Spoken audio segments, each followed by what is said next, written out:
கர்த்தருக்கு மகிமை உண்டாவதாக. இன்றைய வேத வசனம் ரோமர் 12 1-5 வசனங்கள்.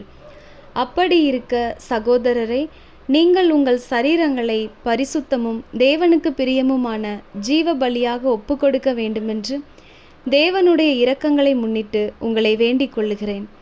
இதுவே நீங்கள் செய்யத்தக்க புத்தியுள்ள ஆராதனை.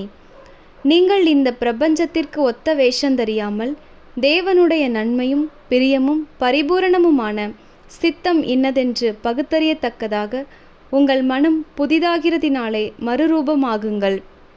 அல்லாமலும் எனக்கு அருளப்பட்ட கிருபையினாலே நான் சொல்லுகிறதாவது, உங்களில் எவனாகிலும் தன்னை குறித்து எண்ண வேண்டியதற்கு மிஞ்சி எண்ணாமல் அவனவனுக்கு தேவன் பகிர்ந்த விசுவாச அளவின்படியே தெளிந்த எண்ணமுள்ளவனாய் எண்ண வேண்டும்.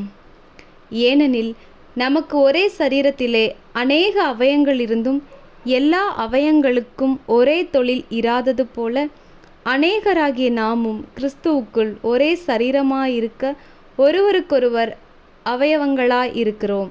ஆமென்.